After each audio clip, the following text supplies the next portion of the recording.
नमस्कार, आप देख रहे हैं न्यूज 10। आपके साथ मैं हूं पराक्रम सिंह शेखावत। बताएंगे आपको इस वक्त की बड़ी और महत्वपूर्ण खबरें। न्यूज 10 की शुरुआत सुर्खियों के साथ।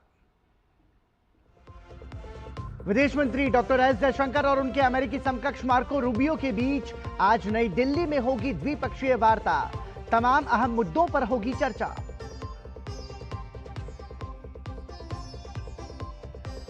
भोपाल की बहुचर्चित ट्विशा शर्मा मौत मामले में आज एम्स दिल्ली के 4 डॉक्टर्स की टीम पीड़िता का दोबारा करेगी पोस्टमार्टम। पूरी प्रक्रिया की होगी वीडियो रिकॉर्डिंग।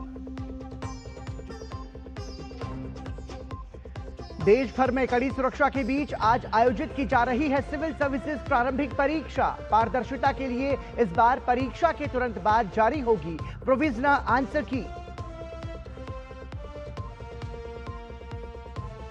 WHO ने कांगो और युगांडा में फैले इबोला प्रकोप को अंतर्राष्ट्रीय चिंता पर सार्वजनिक स्वास्थ्य आपात स्थिति घोषित किया। भारत सरकार ने नागरिकों को कांगो, युगांडा और दक्षिण सूडान की अनावश्यक यात्रा से बचने की दी सलाह।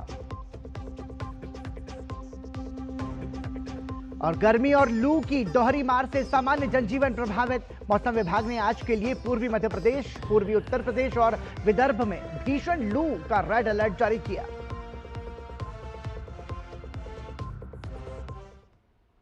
और इस वक्त की बड़ी खबर आपको बता देते हैं। पश्चिम बंगाल के फलता में मतगणना जारी है। फलता सीट पर 21 मई को पुनर्मतदान हुआ था। पहले राउंड की समाप्ति पर भाजपा के दिबांशु पांडा 9,086 वोटों से आगे हैं।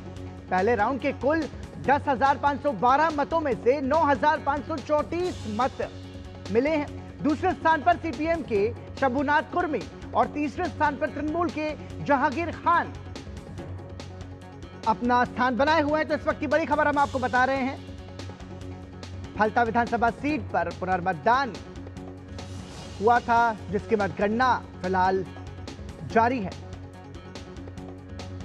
पहले राउंड की समाप्ति पर भाजपा के दिबांशु पांडा 9,086 वोटों से फिलहाल आगे चल रहे हैं। पश्चिम बंगाल की फलता विधानसभा सीट के संदर्भ में मतगणना को लेकर के यह बड़ी खबर इस वक्त आ रही है। दूसरे स्थान पर सीपीएम के शंभुनाथ कुर्मी बने हुए हैं और तीसरे स्थान पर तृणमूल के जहांगीर खान। इस वक्त फलता विधानसभा की मतगणना लगातार जारी है। तो पश्चिम बंगाल से इस वक्त की बड़ी खबर हम आपको बता रहे हैं। फलता विधानसभा सीट जिसको लेकर के हमने देखा सियासत भी बहुत गरमाई और इस पर पुनर्मतदान हुआ था, जिसकी मतगणना फिलहाल जारी है। पहले राउंड की समाप्ति पर भाजपा के दिबांशु पांडा तकरीबन 9,086 वोटों से फिलहाल आगे चल रहे हैं। पहले राउंड के कुल 10,512 वोटों में से 9,534 वोट मिले और दूसरे स्थान पर सीपीएम के शंभुनाथ कुर्मी और तीसरे स्थान पर जहांगीर खान। फलता सीट पर 21 मई को पुनर्मतदान हुआ था। तो पश्चिम बंगाल की विधानसभा सीट फलता, जिसको लेकर के सभी की नजरें बनी हुई थी और इसको लेकर के सियासत भी हुई थी। और ज्यादा जानकारी के लिए सीधा रुख करेंगे हमारे सहयोगी सौरभ दत्ता का। सौरभ, फिलहाल मतगणना लगातार जारी है और ये देख रहे हैं कि भाजपा के जो उम्मीदवार हैं वो फिलहाल सबसे आगे चल रहे हैं। क्या ताजा अपडेट आपके पास? पराक्रम सिर्फ आगे नहीं चल रहे हैं, तुम इसको सुनामी भी कह सकते हो। जी बिल्कुल। अब अभी पहले राउंड के बाद जो अपडेट आया है हमारे पास, उस अपडेट के जरिए देखा जा रहा है कि 10 पहले राउंड में कुल मिलाकर वोट का जो काउंटिंग है, वो वोट का काउंट हुआ। पहले राउंड में 10,000 से कुछ ज़्यादा वोटों से वोट का काउंटिंग था और उसी में सिर्फ देवांशु पांडा को ही 9,500 का लीड था। और अभी तो सेकेंड राउंड का भी काउंटिंग हो गया है, उसका अपडेट आ चुका है पराक्रम जी। और इसमें देखा जा रहा है कि 12,000 का लीड हुआ है देवांशु पांडा का। 12,000 का लीड देवांशु पांडा का लीड बढ़कर हुआ है 12,500। कुल मिलाकर 15,863 वोट गिने जा चुके हैं। उनमें से 12,563 सिर्फ देवांशु पांडा को, यानी भाजपा की उम्मीदवार को वोट मिला है। 15,863 में से 12,563 भाजपा के उम्मीदवार को वोट मिला है। फिर उनके सेकेंड स्थान में है शंभुनाथ कुर्मी, जिनको 3,320 वोट मिले हैं। अब्दुल रज्जाक मोल्ला 709 और जहांगीर मोल्ला 481, यानी पुष्पा चौथे स्थान पर चल रहे हैं। जो खुद को पुष्पा कहते थे कि वो पुष्पा है, झुकेंगे नहीं, वो सिर्फ झुके नहीं बल्कि चौथे पोजीशन पर आ गए हैं।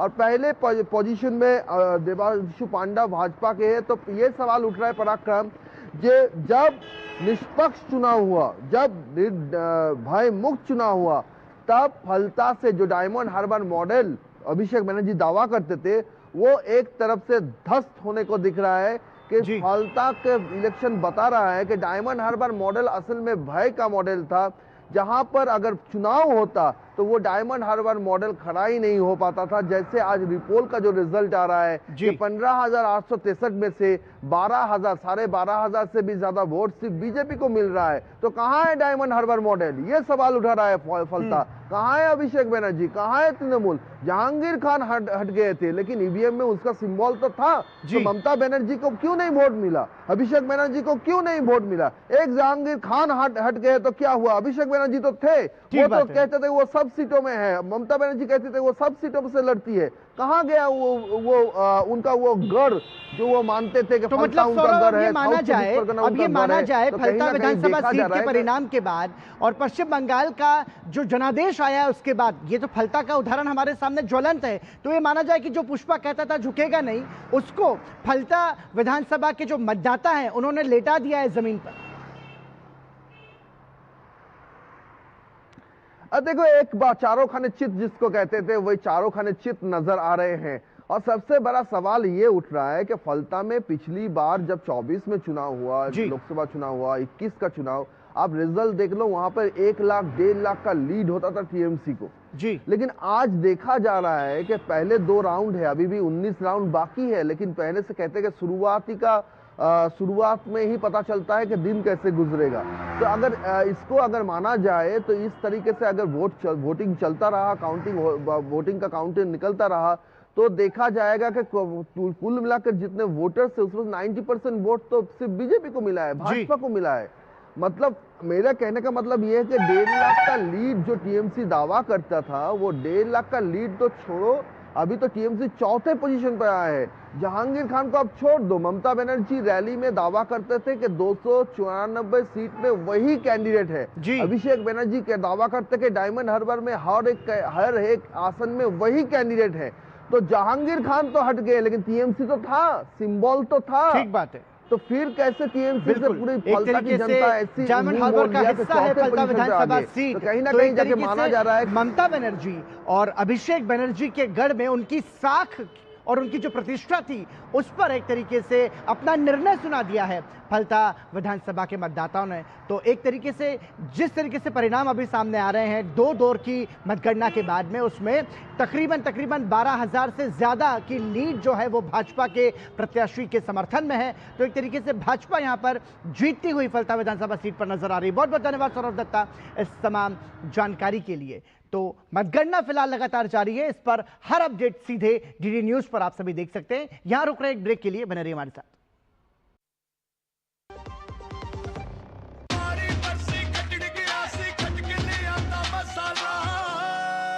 मसाला ओए, छोले दा या लोबिए दा, पंजाबी छोले दा या पिंडी चने दा। अब छोलिया हो या लोबिया, पंजाबी छोले या पिंडी चने, सब कुछ मजेदार बने। मेरी पसंद, मेरी पसंद, मेरी पसंद, मेरी पसंद,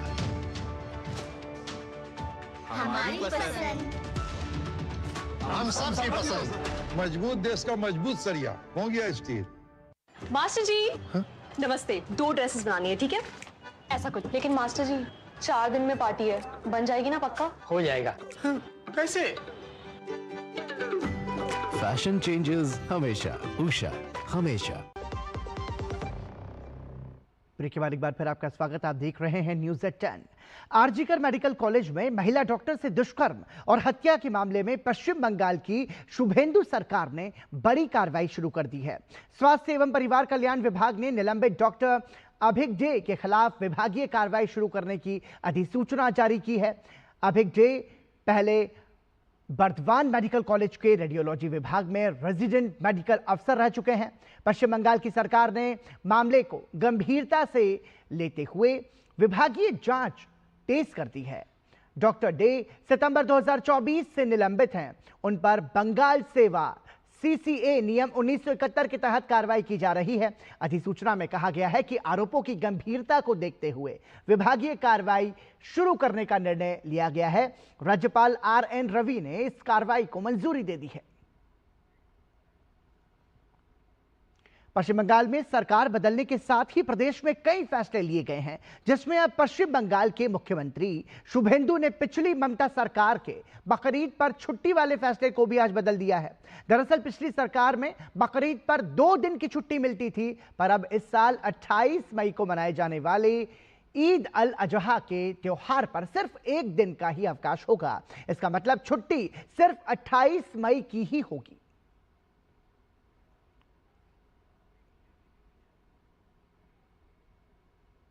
और इस वक्त भोपाल के तुषार शर्मा मामले में एक बड़ी खबर आ रही है। आपको बता दें कि तुषार शर्मा की संदिग्ध मौत मामले से जुड़ी यह खबर। मध्य प्रदेश में भोपाल के बहुचर्चित तुषार शर्मा मौत मामले में आज मृतिका ट्विशा का दोबारा पोस्टमार्टम कराया जाएगा।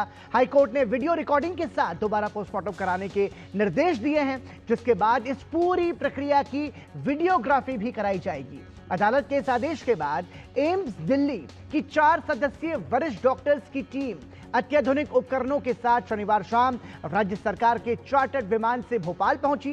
ट्विशा का शव एम्स भोपाल की मॉर्चुरी में रखा गया है, जहां इन डॉक्टर्स की मौजूदगी में आज दोबारा पोस्टमार्टम की प्रक्रिया पूरी की जाएगी। वहीं सुप्रीम कोर्ट ने भी मामले का स्वतः संज्ञान लेते हुए सुनवाई के लिए सोमवार को इस केस को सूचीबद्ध किया है। तो इस वक्त की बड़ी खबर हम आपको बता रहे हैं कि भोपाल में ट्विशा शर्मा का दोबारा से पोस्टमार्टम होगा। ट्विशा शर्मा के जो परिजन हैं, उनके पिता, उनके भाई, उनकी बहन, ये सभी लोग ये मांग रख रहे थे कि जो पहली पोस्टमार्टम की रिपोर्ट आई है उस पर उन्हें भरोसा नहीं है, लिहाजा ये उनका अधिकार है कि सेकंड पोस्टमार्टम के लिए वो आगे जाएं, जिसको लेकर के अब एम्स के डॉक्टर्स की मौजूदगी में भोपाल में ट्विशा शर्मा का दोबारा से पोस्टमार्टम होगा और इस पूरे पोस्टमार्टम प्रक्रिया की वीडियोग्राफी भी कराई जाएगी। इस वक्त की बड़ी खबर हम आपको बता रहे हैं, ट्विशा शर्मा मामला जिसने पूरे भारत में एक चर्चा की एक बड़ी जगह बनाई, एक संवेदनशील मामला जिसने सभी को सोचने पर भी मजबूर कर दिया। तो ये महत्वपूर्ण खबर हम आपको बता रहे थे ट्विशा शर्मा के मामले में, जिसका अब दोबारा से पोस्टमार्टम होगा और उसकी वीडियोग्राफी भी कराई जाएगी। और आइए बढ़ते हैं आगे, बात कर लेते हैं मौसम की। देश के तमाम इलाकों में इन दिनों भीषण गर्मी का कहर जारी है। मौसम विभाग ने आज पूर्वी मध्य प्रदेश, पूर्वी उत्तर प्रदेश और विदर्भ में भीषण लू का रेड अलर्ट जारी किया है। मौसम विभाग ने बताया कि पंजाब, राजस्थान, पश्चिमी उत्तर प्रदेश, पश्चिमी मध्य प्रदेश, बिहार, झारखंड, छत्तीसगढ़, ओडिशा और तेलंगाना में अगले 2 से 3 दिनों तक लू की स्थिति बनी रहेगी। वहीं मौसम विभाग के अनुसार आज भी राजधानी दिल्ली में लोगों को तेज गर्मी का सामना करना पड़ेगा। दिल्ली में आज अधिकतम तापमान 43 से 45 डिग्री सेल्सियस के आसपास रहने का अनुमान जताया गया है, जबकि न्यूनतम तापमान 27 से 29 डिग्री सेल्सियस के आसपास रहने की उम्मीद है।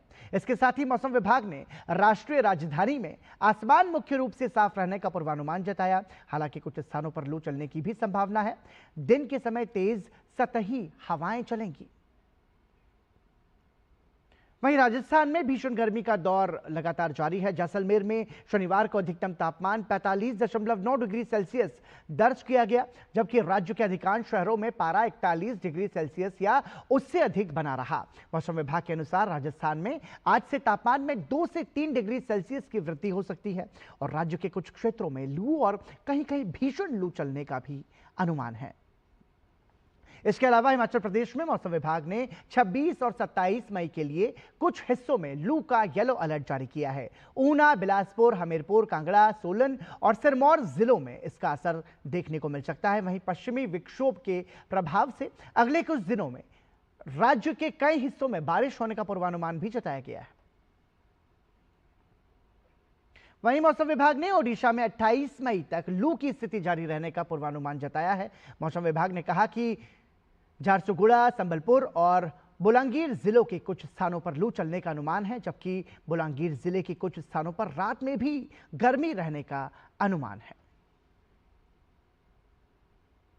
भारत के वन्यजीव संरक्षण अभियान को एक और बड़ी सफलता मिली है। पश्चिम बंगाल के बक्सा टाइगर रिजर्व में बाघों की वापसी सुनिश्चित होने जा रही है, जो पर्यावरण संरक्षण और जैव विविधता के लिए महत्वपूर्ण कदम है। आइए आपको बताते हैं कि कैसे ये कदम वन्यजीवों और स्थानीय इकोसिस्टम के लिए एक नई उम्मीद लेकर आया है। पश्चिम बंगाल का बक्सा टाइगर रिजर्व एक बार फिर बाघों की दहाड़ सुनने के लिए तैयार है। केंद्रीय पर्यावरण मंत्री भूपेंद्र यादव ने नई दिल्ली में घोषणा की कि बाघों की पुनर्स्थापना राष्ट्रीय बाघ संरक्षण प्राधिकरण के दिशा निर्देशों के तहत की जाएगी। इसे देश में वन्य जीव संरक्षण की दिशा में बड़ा कदम माना जा रहा है। एक लंबे समय बंगाल में हमने बक्सा में टाइगर हमारा समाप्त हो गया। अब बहुत जल्दी ही हम बंगाल सरकार से बात करके टाइगर रीइंट्रोडक्शन का काम ये बक्सा में भी करने का काम करेंगे। हम लोग इसके साथ ही और जो स्पीशीज़ हैं, जो एंडेंजर्ड स्पीशीज़ हैं, उनके लिए काम कर रहे हैं। मैं वापिस से कहना चाहूँगा, धरती केवल मनुष्य के लिए नहीं है, धरती मनुष्य की करुणा के को एग्जिस्टेंस के लिए है। भारत का महत्वाकांक्षी प्रोजेक्ट चीता अब दुनिया भर में चर्चा का विषय बन चुका है। 2022 में शुरू किए गए इस अभियान के तहत अफ्रीकी चीतों को कूनो नेशनल पार्क लाकर भारत के घास के मैदानों और जैव विविधता को पुनर्जीवित करने की कोशिश की जा रही है। विदेश मंत्रालय में अतिरिक्त सचिव और नामीबिया में भारत के पूर्व उच्चायुक्त प्रशांत अग्रवाल की नई किताब bringing the cheetah back to India इस मिशन के पीछे की कूटनीतिक पहल और संरक्षण संबंधी प्रयासों को सामने लाती है और ये दिखाती है कि कैसे अंतर्राष्ट्रीय सहयोग और रणनीतिक योजना के जरिए भारत वन्यजीव संरक्षण में नया मुकाम हासिल कर रहा है। This project succeeded because of an extraordinary convergence of vision and political will, all thanks to the dynamic leadership of our Honorable Prime Minister Shri Narendra Modi, whose vision enabled these magnificent cats coming back to our grasslands. EM Dr. Jaishankar and Honorable Minister Shri Bhupendra Yadav ji provided steadfast guidance. Bharat अब वन्यजीव संरक्षण के क्षेत्र में एक नई मिसाल कायम कर रहा है। एक और चीतों की पुनर्वास योजना तो दूसरी ओर बाघों के लिए नए आवास तैयार करना। चीतों की वापसी से लेकर बाघों के नए बसेरों तक भारत का वन्यजीव संरक्षण अभियान अब विज्ञान, कूटनीति और सतत विकास के संगम के साथ आगे बढ़ रहा है। ये प्रयास न केवल जैव विविधता की रक्षा करता है, बल्कि देश की अंतर्राष्ट्रीय छवि को भी मजबूती प्रदान करता है। तपस भट्टाचार्य की रिपोर्ट, डीडी न्यूज।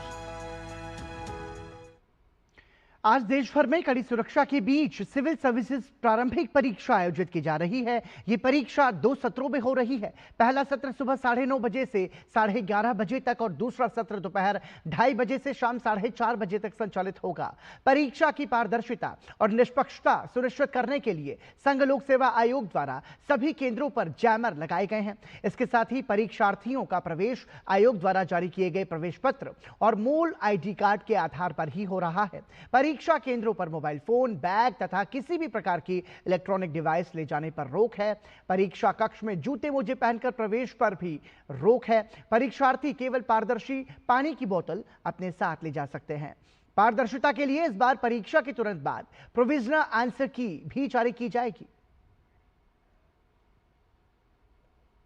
विश्व स्वास्थ्य संगठन यानी WHO ने कांगो लोकतांत्रिक गणराज्य और युगांडा में फैले इबोला प्रकोप को अंतर्राष्ट्रीय चिंता की सार्वजनिक स्वास्थ्य आपात स्थिति घोषित किया है। यह प्रकोप खतरनाक इबोला वायरस के बुंडी बुगियो स्ट्रेन से जुड़ा है, जिसका फिलहाल कोई टीका या विशेष उपचार उपलब्ध नहीं है। अफ्रीका CDC ने भी इसे महाद्वीपीय स्वास्थ्य सुरक्षा की आपात स्थिति करार दिया है। प्रभावित क्षेत्रों की अनावश्यक यात्रा से बचने की सलाह दी जा रही है। भारत सरकार ने नागरिकों से सतर्क रहने और स्थानीय स्वास्थ्य निर्देशों का पालन करने को कहा है। अभी तक भारत में कोई मामला सामने नहीं आया है। अमेरिका की राजधानी वॉशिंगटन में व्हाइट हाउस के पास एक बार फिर सुरक्षा को चुनौती देते हुए गोलीबारी की घटना हुई है। जानकारी के अनुसार एक संदिग्ध व्यक्ति व्हाइट हाउस के पास स्थित सुरक्षा चेक पॉइंट पर पहुंचा और वहां तैनात अधिकारियों पर गोली चला दी। सीक्रेट सर्विस और अन्य सुरक्षा एजेंसियों के मुताबिक संदिग्ध व्यक्ति ने व्हाइट हाउस के पश्चिमी गेट के नजदीक स्थित चेक पॉइंट पर पहुंचकर अचानक फायरिंग शुरू कर दी। उसने करीब 20 राउंड गोलियां चलाई। सीक्रेट सर्विस की जवाबी कार्रवाई में संदिग्ध हमलावर ढेर हो गया। जानकारी के अनुसार गोलीबारी की घटना के समय राष्ट्रपति ट्रंप व्हाइट हाउस में मौजूद थे। गोलीबारी में एक नागरिक के घायल होने की भी खबर है। अमेरिकी राष्ट्रपति डोनाल्ड ट्रंप के अनुसार अमेरिका और ईरान समझौते पर पहुंचने के काफी करीब हैं। जल्द ही इस समझौते की आधिकारिक घोषणा होगी और हॉर्मुज़ जलडमरू मध्य को खोलना इस समझौते का हिस्सा भी होगा। ट्रुथ सोशल पर एक पोस्ट में उन्होंने लिखा कि फोन पर सऊदी अरब, संयुक्त अरब अमीरात, कतर और बहरीन समेत संबंधित पक्षों के नेताओं से एक बहुत अच्छी बातचीत हुई है। यह बातचीत इस्लामिक रिपब्लिक ऑफ ईरान और शांति से जुड़े एक समझौता ज्ञापन से संबंधित रही। इस समझौते पर काफी हद तक बातचीत पूरी हो चुकी है और जल्द ही इसकी घोषणा की जाएगी। इस पोस्ट में अमेरिकी राष्ट्रपति ट्रंप ने इजरायल की प्रधानमंत्री नेतन्याहू के साथ भी सकारात्मक बातचीत का दावा किया है। भारतीय फर्राटा धावक गुरविंदर वीर सिंह ने इतिहास रच दिया है। उन्होंने रांची में आयोजित फेडरेशन कप एथलेटिक्स में 100 मीटर की दौड़ 10.09 सेकंड में पूरी की और नया राष्ट्रीय रिकॉर्ड बनाया। गुरविंदर वीर सिंह 100 मीटर की दौड़ 10.09 सेकंड से कम समय में पूरी करने वाले पहले भारतीय धावक हैं। उन्होंने अनिमेश कुजूर का रिकॉर्ड तोड़ा। इसके साथ ही उन्होंने कॉमनवेल्थ खेलों और एशियन गेम्स के लिए भी टिकट पक्का कर लिया है।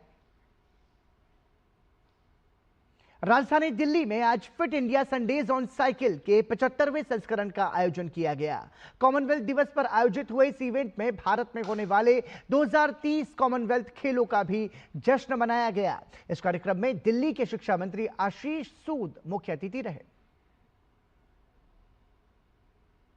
और इसी के साथ न्यूज़@10 में आज के लिए इतना ही। दीजिए अनुमति। नमस्कार।